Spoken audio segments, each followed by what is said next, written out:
এটা হচ্ছে একটা পরীক্ষামূলক প্রমাণ যে আমরা যদি একটা পাত্রের মধ্যে কোনো বস্তুকে রেখে আমরা ধরলাম কিছু বরফ একটা বিকারের মধ্যে আমরা কিছু বরফকে রেখে দিলাম এবং সেখানে একটা থার্মোমিটার রেখে দিলাম। এখানে কয়েকটা বরফের টুকরা আছে আর এখানে একটা থার্মোমিটার দিয়ে আমরা মানগুলোকে মানে তাপমাত্রাগুলোর মান মেপে দেখবো আর কি এখানে।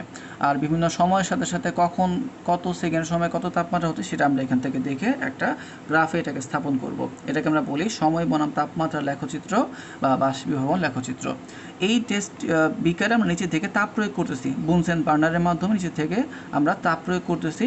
তো তাপ প্রয়োগ করার কারণে আমরা দেখতে চাচ্ছি যে এখানে থার্মোমিটার তাপটা কেমন করে পরিবর্তিত হচ্ছে।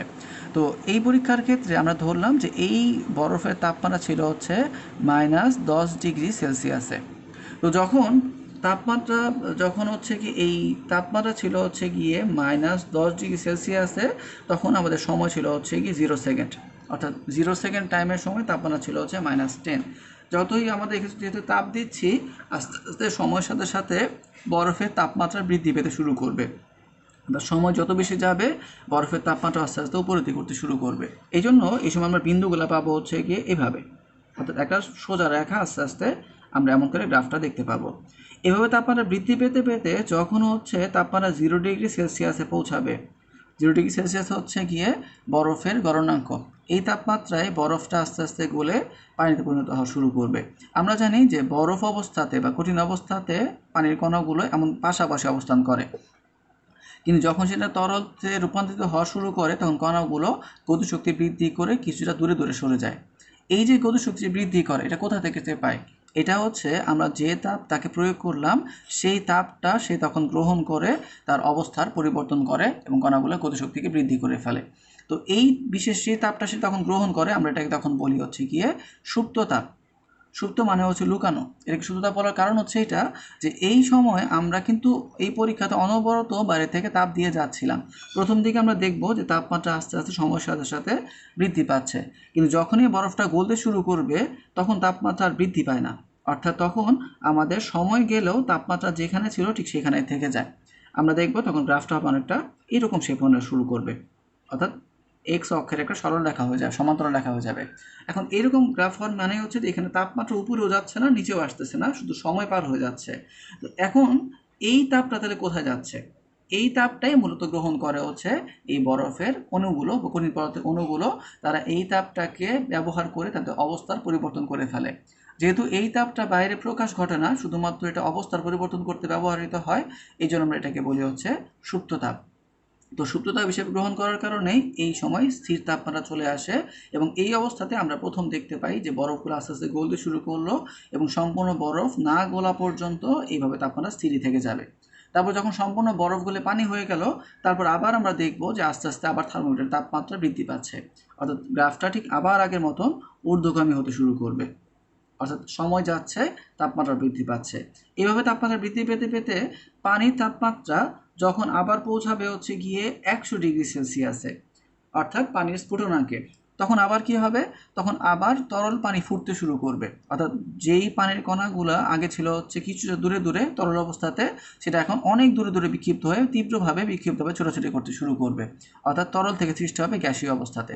এই সময় তার কিছু তাপের প্রয়োজন হয়, বা যেটাকে আমরা বলি এই সময় তারও কিছু সুপ্ত তাপের প্রয়োজন হয়, যে তাপ গ্রহণ করে তরল পানি আস্তে আস্তে গ্যাসে বা বাষ্পে রূপান্তর হয়ে যায়।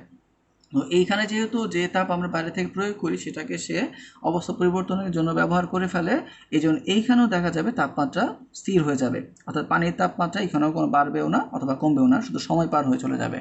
তো এটার ব্যাখ্যাও ঠিক আগের মতনই, যেহেতু এই অংশে এসেও পানিটা শুধুমাত্র তার অবস্থা পরিবর্তন করার জন্য তাপকে ব্যবহার করে ফেলে, তাই তাপের কোনো পরিবর্তন আমরা বাইরে থেকে তখন দেখতে পাবো না।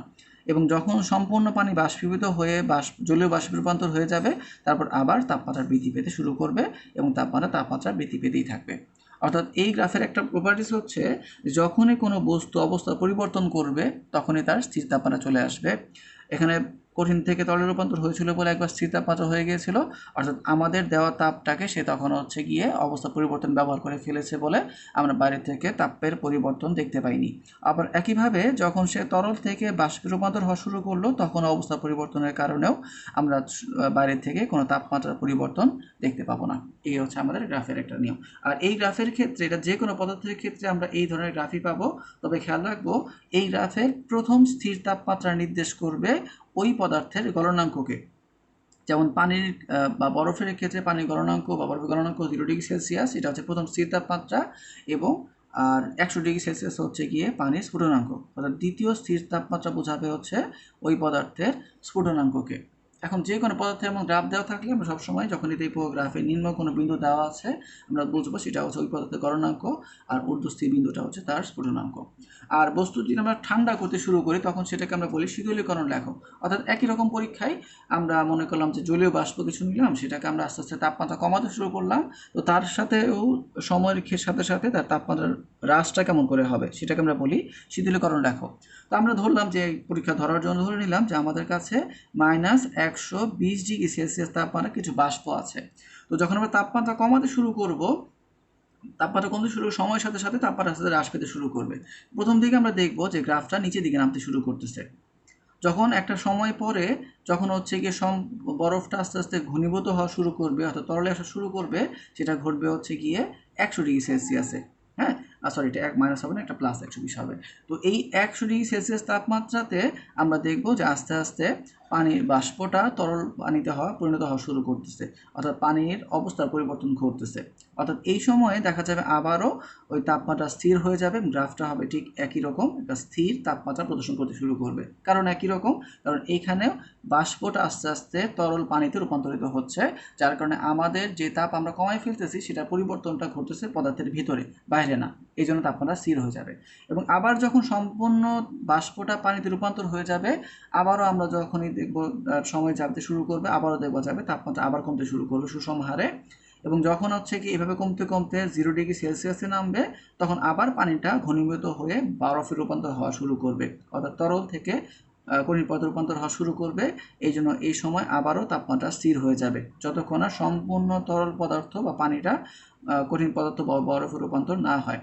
এবং এইখানেও তার অবস্থা পরিবর্তনের কারণে তার সম্পূর্ণ পরিবর্তনটা ভিতরেই সংঘটিত হবে, যার জন্য এইখানে কোনো আমরা তাপমাত্রা হ্রাস দেখতে পাই না। এবং যখন সম্পূর্ণ পানিটা বরফ হয়ে যাবে তারপর আবারও হ্রাস পেতে শুরু করবে।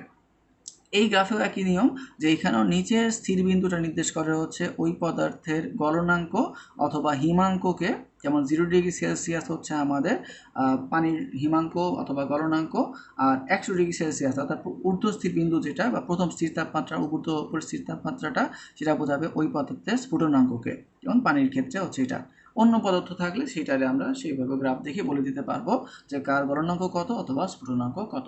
এই হচ্ছে আমাদের শীতলীকরণ লেখো এবং বাষ্পীভবন লেখো।